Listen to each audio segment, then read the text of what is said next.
So we're going to be looking at chapter 2, which begins by fulfilling the expectation that we talked about in chapter 1 last Sunday, chapter 1 verse 17 particularly, where, speaking of Daniel and his three mates who were known by their Babylonian names of Shadrach, Meshach and Abednego, it says in verse 17 of chapter 1, "To these four young men God gave knowledge and understanding of all kinds of literature and learning. And Daniel could understand visions and dreams of all kinds." So his ability to interpret dreams is now going to be given scope in the royal courts of Babylon.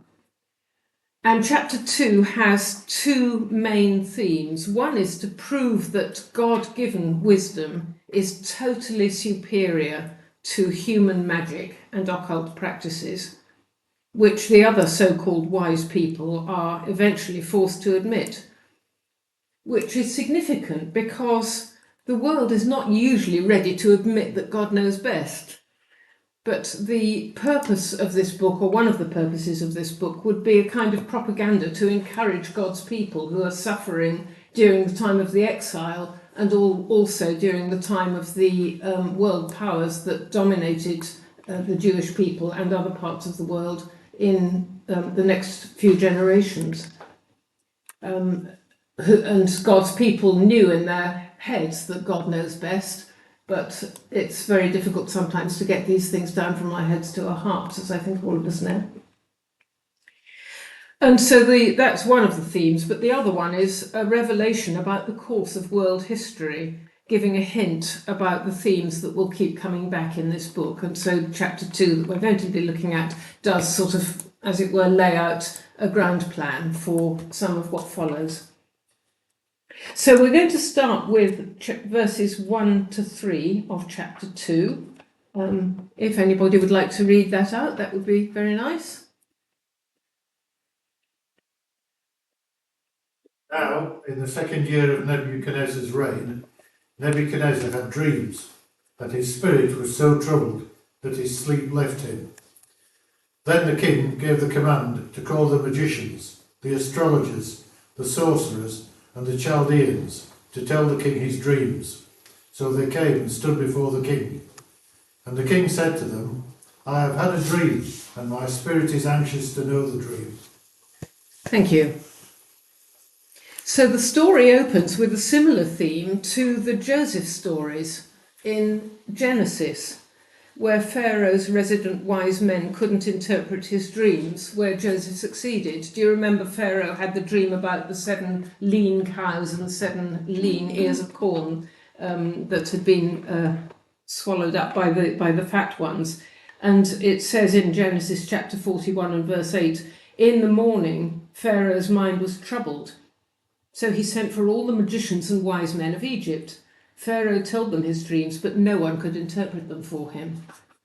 And then subsequently, the cupbearer who had been in prison with Joseph suddenly remembered that this man could interpret dreams. So he informed Pharaoh, and Pharaoh sent for Joseph, and he interpreted the dream, and he gave glory to God for being able to do so. After which, of course, he was placed in a position of high authority. Well, Daniel's story is very similar in that sense. And of course, because the Joseph stories are very early on in Old Testament history, it's most likely that the Jewish people of Daniel's day would have known those stories because, as you know, the Jews passed on their stories by word of mouth down the generations. So they would have known about Joseph. And no doubt when they began to see echoes of the Joseph story and realised that because of God's man in that situation, everything came out good for God's people, they would begin to think, maybe it can be the same in our day and generation, and things can come out good for us as well, even though we're exiles in Babylon and subsequent generations who are being oppressed by the world powers of the time. And so there is encouragement here. And they would understand from them that just as Joseph had been a vital part of God's plan to rescue his people, so Daniel might indeed be God's man to rescue his people in his age as well. And then verse 4, who'd like to read verse 4 for us, please? Thank you. Then the astrologers answered the king in Aramaic, "O king, live forever.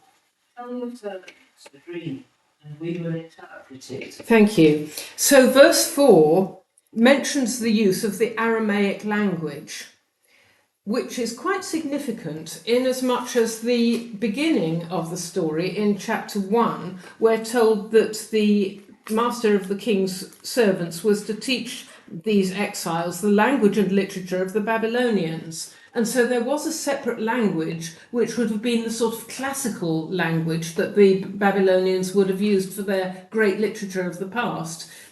Just as we might read, Shakespeare or Chaucer or something where the English is not the same as we use today.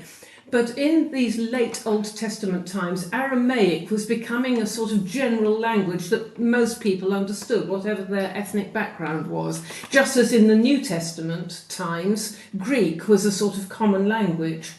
And so these astrologers and wise men and sorcerers and enchanters were probably from a variety of different ethnic backgrounds. They weren't necessarily all Babylonians, but they'd all been brought to the Babylonian court, just as Daniel and his 3 friends had, and their common language was Aramaic. And the first 7 chapters of the book of Daniel are written in Aramaic, unlike the rest of the Old Testament, which is all in Hebrew. But the last 5 chapters of Daniel, from chapters 8 to 12, go back to Hebrew again, which those particular 5 chapters, and we'll have some fun with those because they're the most difficult ones really, are very much a word for God's chosen people, whereas the chapters 1 to 7 are much more general. So you've got the general to the particular, Aramaic to Hebrew. I hope you don't think I'm over-egging this point, but I think it is quite an interesting historical point, really.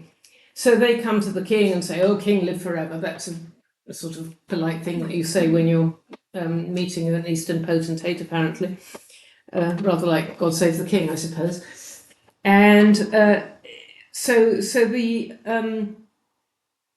these people, these wise men, which we've already identified as the precursors of the Magi, whom we meet in Matthew's Gospel, who come to visit the infant Jesus, the Magi from the East. These astrologers and sorcerers and magicians are the Magi of their day. They say, "Tell us the dream then, and we'll tell you what it means," which seems fair enough.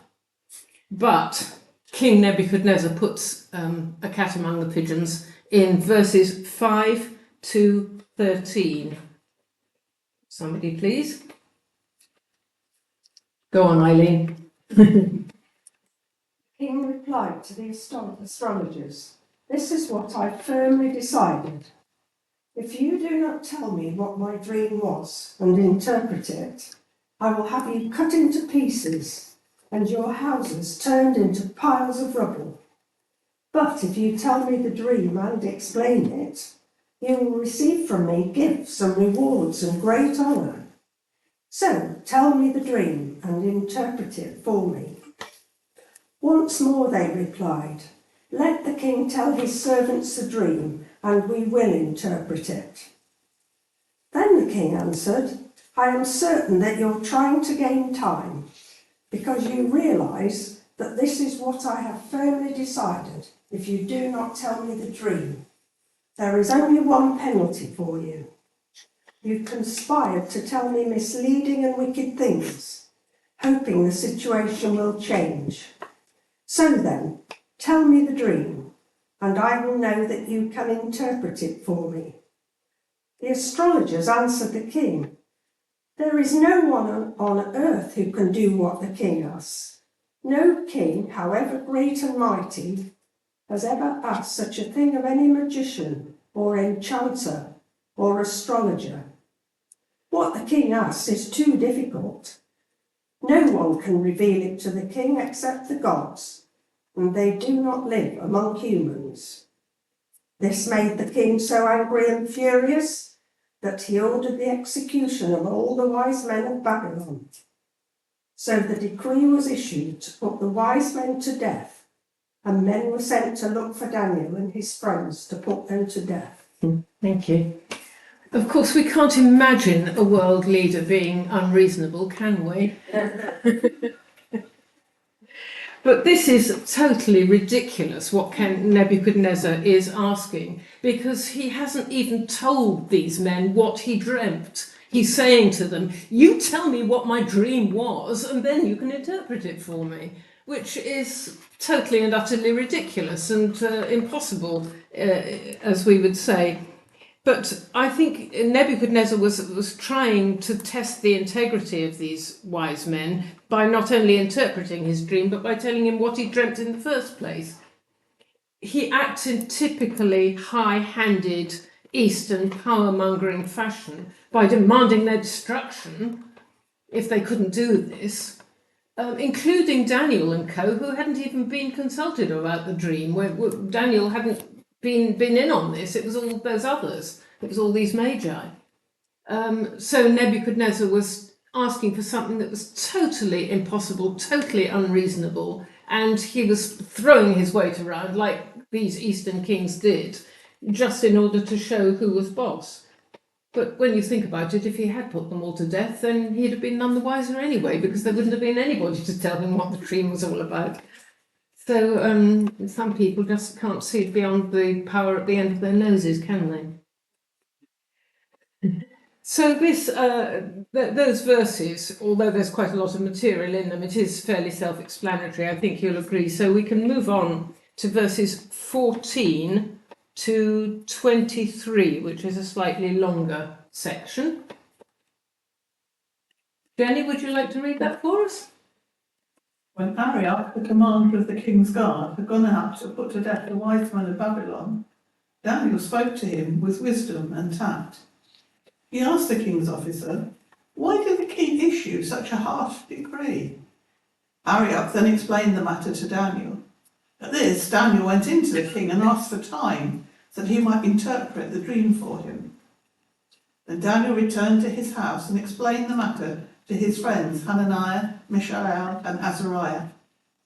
He urged them to plead for mercy from the God of heaven concerning this mystery, so that he and his friends might not be executed with the rest of the wise men of Babylon. During the night, the mystery was revealed to Daniel in a vision.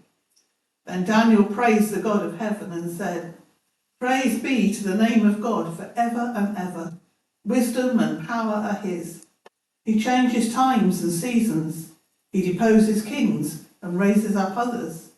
He gives wisdom to the wise and knowledge to the discerning. He reveals deep and hidden things. He knows what lies in darkness, and light dwells with him. I thank and praise you, God of my ancestors. You have given me wisdom and power. You have made known to me what we asked of you. You have made known to us the dream of the king." Thank you. So that although the king's request was totally impossible and totally unreasonable, God is above unreasonableness and impossibility and can actually deliver the goods, which is, again, a very encouraging theme that keeps coming back in the book of Daniel. Thank goodness that Daniel forestalls Arioch, the leader of the king's guard, in carrying out all these grisly executions. He comes to the rescue of them as much as of Nebuchadnezzar, as we shall see. And so this time, the king is going to be satisfied that these are bona fide wise men, because they can tell him both what the dream was and how it should be interpreted. But he has the good sense, really, to pray to the God of heaven, which is a deliberate contrast to the gods that are mentioned by the others in verse 11, where it says, "No one can reveal it to the king except the gods, and they do not live among men." Well, their gods don't. I mean, we would say their gods don't live at all. But we have a God who does live by his Spirit amongst humanity, and so that is how we can see that Daniel made that breakthrough, or the Lord made the breakthrough for him. He's a man of faith, he's a man of prayer. He didn't act alone. he's got his 4 chums, who are known here by their Hebrew names, Hananiah, Mishael and Azariah. Remember what we said about those names on Sunday, the endings of them? The ones that end with the L is to do with God, and the ones that got the IAH, is to do with Yahweh or the Lord. And so they're still being known by the names that refer to them as God's people. We have Christian versions of names as well, don't we? I think if you're called Christine or Christopher, that's a modern day version of the same thing, really.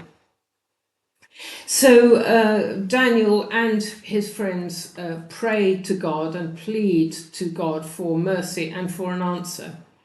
And his prayer of praise, which is here in verses 19 to 23, is a most eloquent prayer. Its language is reminiscent of the Psalms, a wonderful prayer of worship in its own right. And when we do come to God in prayer about a particular situation, it's good to start by worshipping God and not immediately to pitch in by saying, oh, I've got a problem. I mean, sometimes we do pray like that. We instantly go to God and say, help. And I think possibly that's the most eloquent prayer that most of us ever pray. but actually, when something is needed and we need guidance, wisdom, help, strength, whatever it might be, to start with God focuses our minds on the bigger picture. And once we start to worship and recognise the character of God, then we can bring down our prayer very much to the specific, having had our minds and our hearts and our imaginations and our spirit.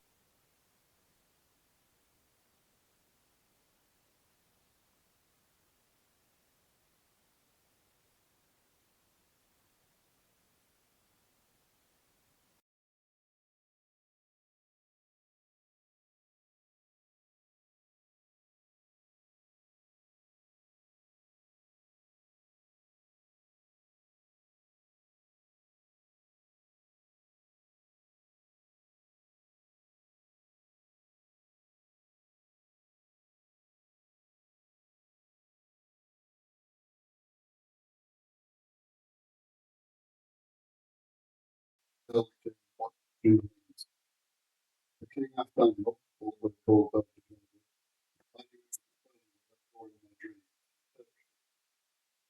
to him. No wise man, enchanter, magician, or diviner can explain to the king who he hath asked about that there is a God in heaven who reveals mysteries. He has shown King Nebuchadnezzar what will happen in the days to come. Your dream and the visions that pass through your mind as you are lying in bed. As your majesty was lying there, your mind turned to things to come, and the revealer of mysteries showed you what is going to happen. As for me, this mystery has been revealed to me, not because I have greater wisdom than anyone else alive, but so that your majesty may know the interpretation, and that you may understand what went through your mind. Thank you. So we get confirmation of the fact that Daniel that he forestalled the execution of all these other wise men. Daniel went to Arioch and said, don't execute the wise men of Babylon. Well, thank goodness, because that really would have been a bloodbath, would it not? And so Daniel, first of all, saves his colleagues, even though, they're of a different religion, they're a different culture, they're a different faith. He and they would have disagreed on theological things and of who the gods were, but he still had a heart for them. And I think that also is a lesson to us in our day. We may think what we do about people from other faiths and the way that they carry on in these faiths, but at the end of the day, we're all human beings. We're all made by God, and we need to show mercy and grace to one another rather than long for their destruction. That's quite a hard pill for some of us to swallow, I guess, but it's just worth mentioning. So Daniel forestalls these executions, and this time the king realizes that these men are true and honourable because they can tell him what he dreamt as well as give the interpretation, and that's coming, what he actually dreamt.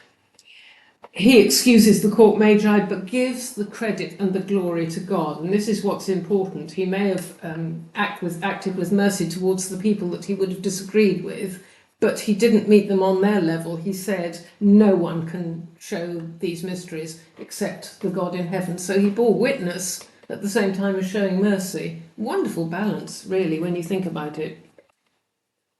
Now, at last, we're going to hear what Nebuchadnezzar's dream was and what it was all about, and that it will concern the future.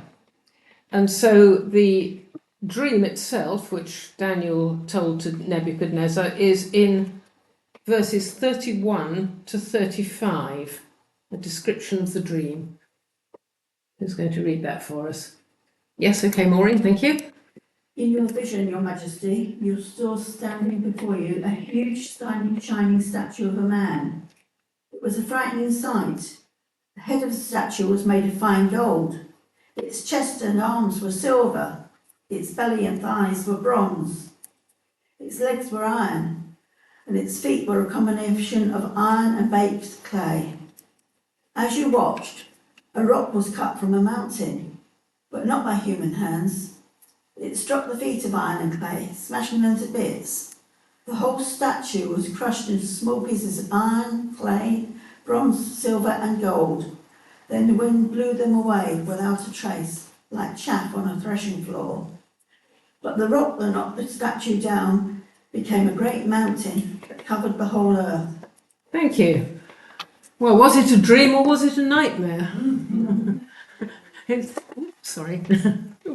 Sorry about that. It sounded pretty grim, didn't it? We've all used the expression feet of clay. Did you know that that was where it came from?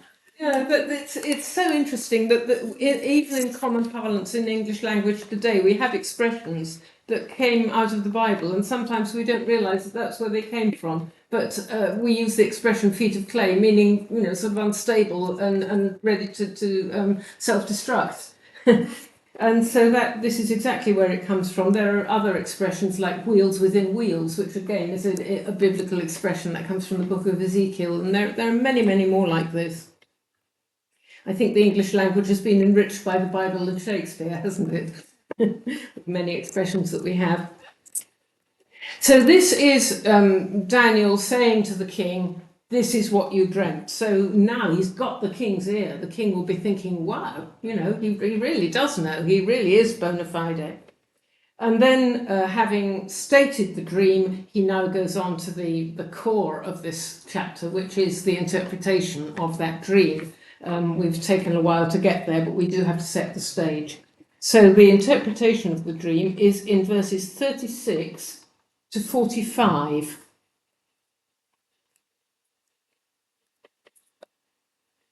Who's going to read that for us? Go on, Louise. This was the dream. You, O king, are the king of kings. The God of heaven has given you dominion, power, and might and glory. In your hands he hath placed mankind, and the beasts of the field, and the birds of the air. Wherever they live, he has made you ruler over them. You are the head of gold. You are the head of gold. After you, another kingdom rise, inferior to yours.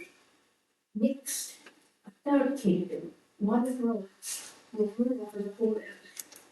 Finally, there will be a fourth kingdom, strong as iron. For iron breaks and smashes everything, and as iron breaks things to pieces, so it will crush and break all the others. Just as you saw that the feet and toes were partly of baked clay and partly of iron, so this will be a divided kingdom, yet it will have some of the strength of iron in it, even as you saw iron mixed with clay.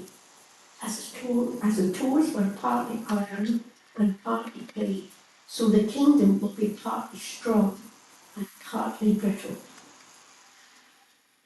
Just as you saw the iron mixed with baked clay, so the people will be a mixture and will not remain united, and more than iron mixes with clay. any more than I recently. Down to verse 45, please. In the time of those kings, the God of heaven will set up a kingdom and will never be destroyed, nor will it be left to another people. It will crush all those kingdoms and bring them to an end, but it will itself endure forever. This is the meaning of the vision, the rock cut out of a mountain, but not by human hands, but a rock that breaks. The iron, the bronze, the clay, the silver, the gold to pieces. The great God has shown the king what will take place in the future. The dream is true, and the interpretation is trustworthy. Thank you. So this is where the book of Daniel begins to get quite complicated, because the interpretation of the dream is open still to quite a lot of speculation. We see that it's talking about 4 successive kingdoms or world powers or world dominations, but not everyone agrees as to their identity, particularly the final one. The final one of the 4, before the great rock comes, could be the Greek Empire, which was very short-lived but very crucial in its effect, or it could be the Roman Empire, which of course lasted for longer than probably all the others in history.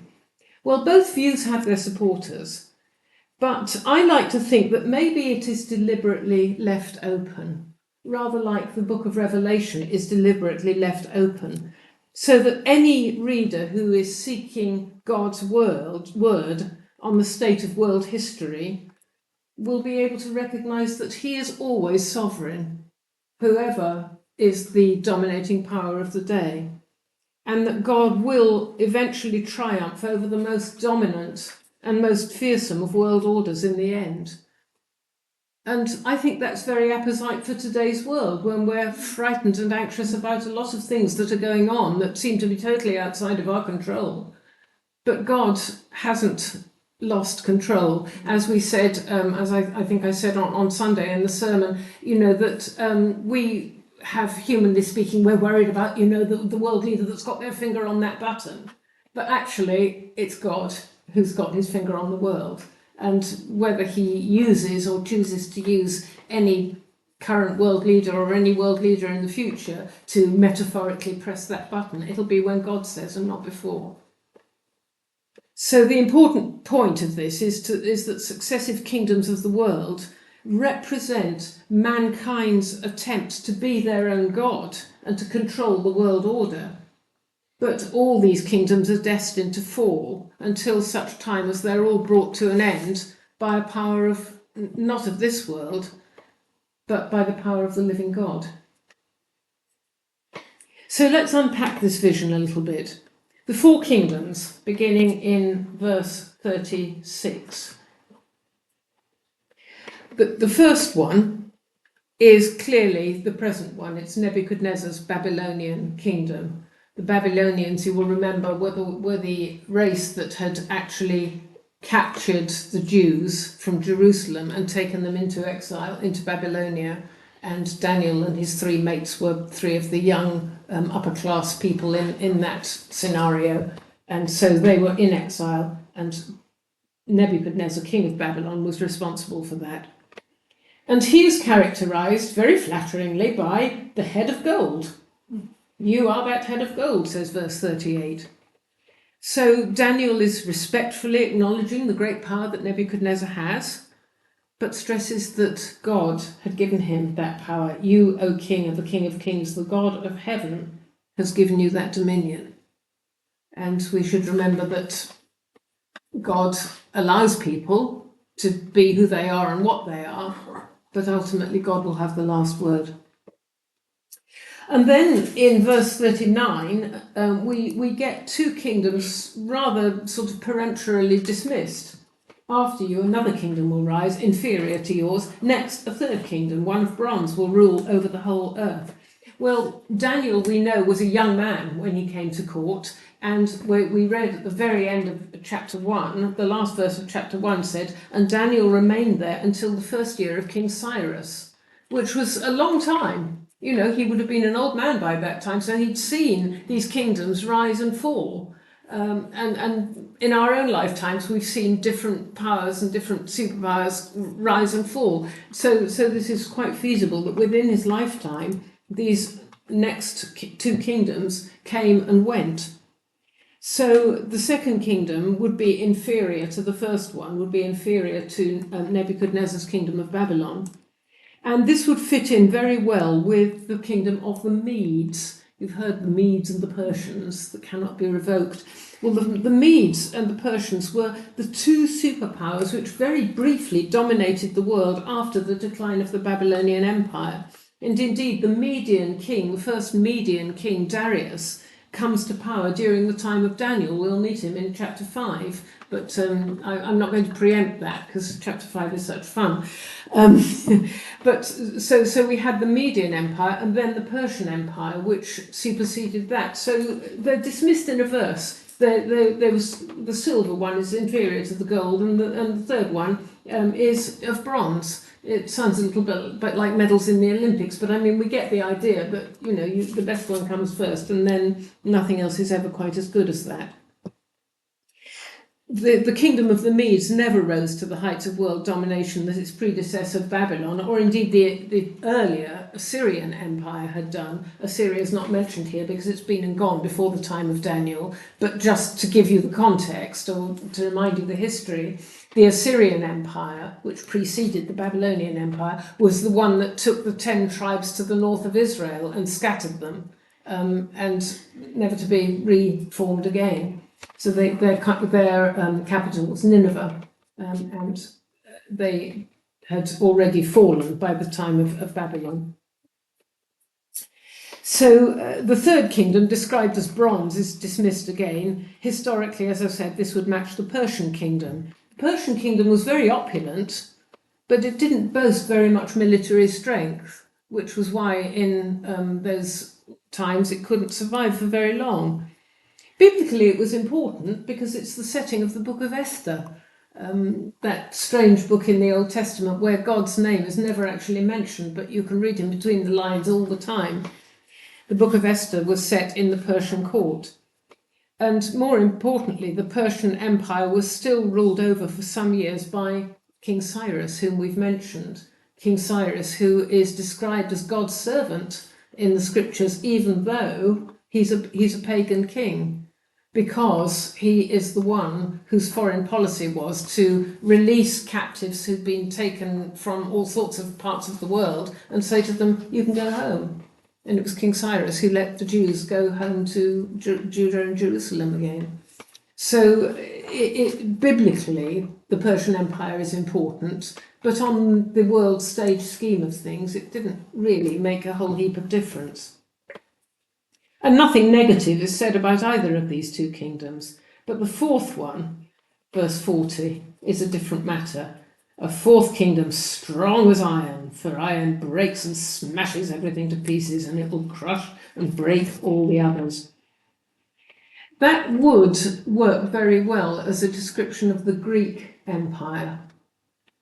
The Greek Empire, again, didn't last for a huge amount of years, but it was a very harrowing time for the people who suffered under it. We think of the Greeks as producing wonderful culture and artifacts. You know, you think of the Parthenon and you think of the Elgin marbles and you think of all the literature and, you know, the art and so on of sculptures. Yeah, the Greek Empire did produce some wonderful, beautiful, lasting things. But the brutality of some of its overlords has been enshrined in history. And if you were to read the books in the Apocrypha, the books of the Maccabees, you've probably heard of 1 and 2 Maccabees, even though the Apocrypha isn't included in most of our Bibles. Some of you may have Bibles with the Apocrypha in. But the Maccabees are a history of what happened to the Jews in between the end of the Old Testament and the beginning of the New. And in fact, the Maccabees were a family who were suffering under the rule of the Greek Empire, who actually resisted them, and Judas Maccabeus, who was the hero of that Maccabean family, and Maccabee is actually a nickname, it means the hammer, so Judas the hammer managed to at least save his family and his immediate contemporaries from the brutality of the Greek Empire. He had quite a victory in his day. If you want to know who the leader of the Greek Empire was, I can tell you his name was Antiochus Epiphanes IV. Repeat after me. Yes. Yes, so that was a very harrowing time, which accords very well with what we're reading in Daniel here, which is a prophecy. You know, this isn't now telling us what has taken place. It's saying this is what it's going to be like.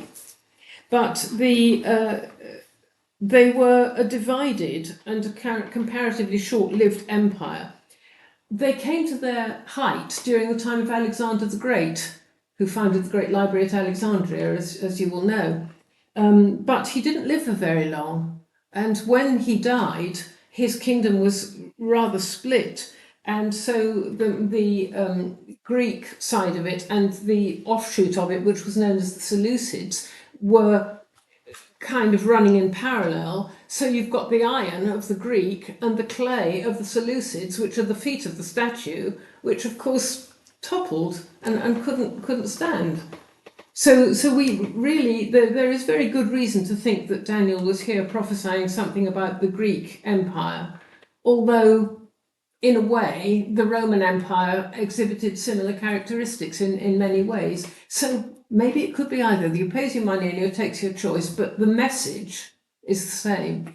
You know, that God can divide things, divide and rule, I suppose, is the answer here. But the instability of this fourth kingdom is well characterised by the mixture of iron and clay, two substances which would never bond, hence the feet of clay, and everything will fall down. But then we meet the fourth kingdom the fifth kingdom, in verse 44. In the time of these kings, the God of heaven will set up a kingdom that will never be destroyed. And he describes this as a great rock which can smash the power of the other kingdoms to pieces.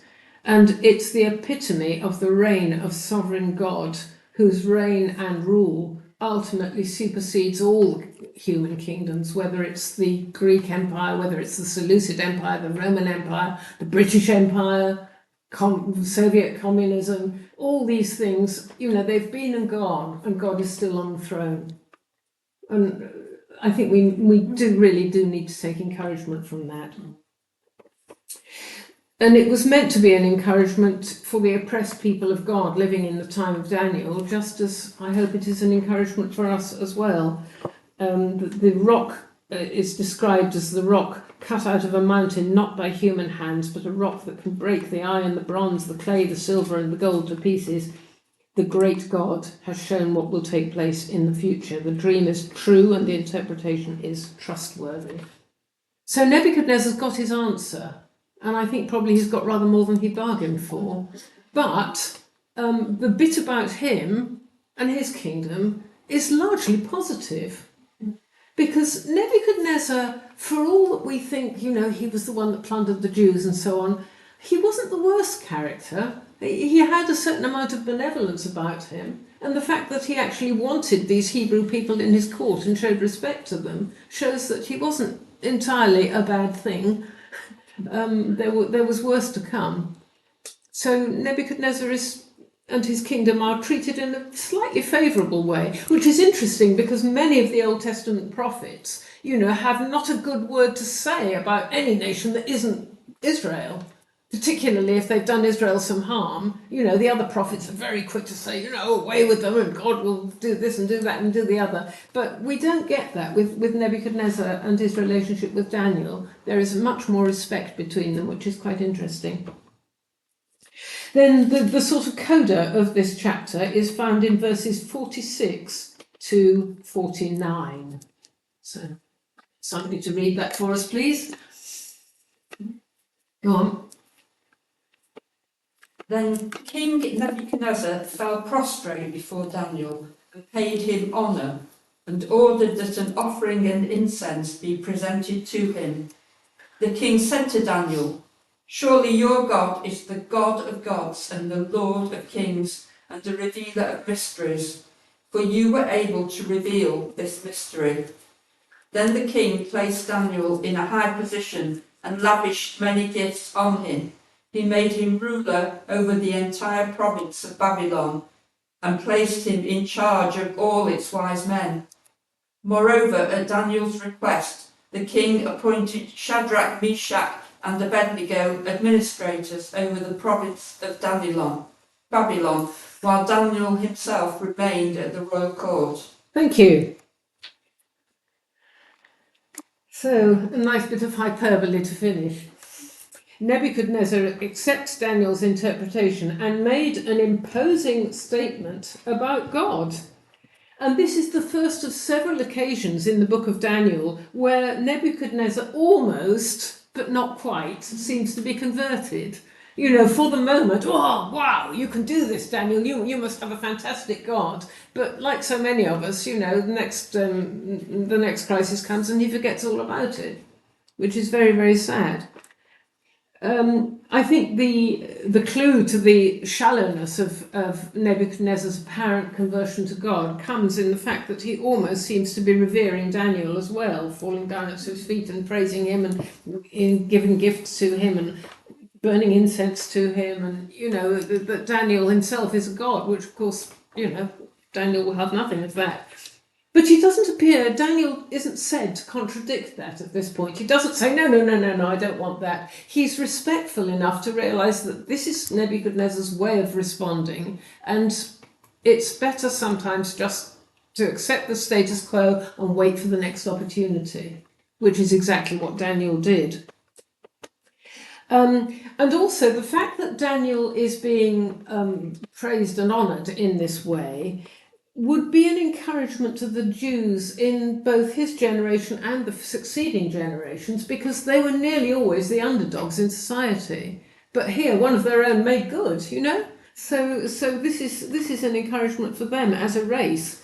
They would be encouraged to see one of their own being lauded as the hero for once, as well as the other three friends who are in this bit given their Babylonian names, Shadrach, Meshach and Abednego, the names that we know them by rather more familiarly, because this is, you know, from Nebuchadnezzar's point of view. When we met them earlier in the chapter, it was from Daniel's point of view, so it was their Hebrew names, but now it's from Nebuchadnezzar's point of view, so it's their Babylonian names. Daniel encourages Nebuchadnezzar to give them high office as well, which is great, isn't it? Because, I mean, we pray that Christian politicians will come to the fore.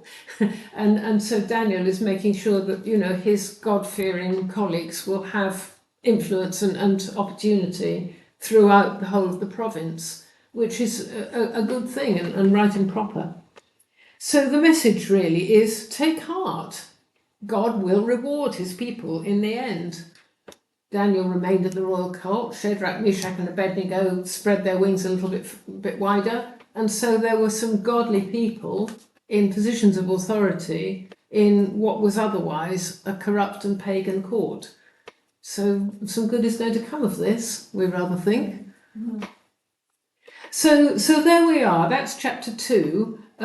If you've got questions or comments, I've really taken the stage here, but please do feel free to come back to me with questions and comments if you wish.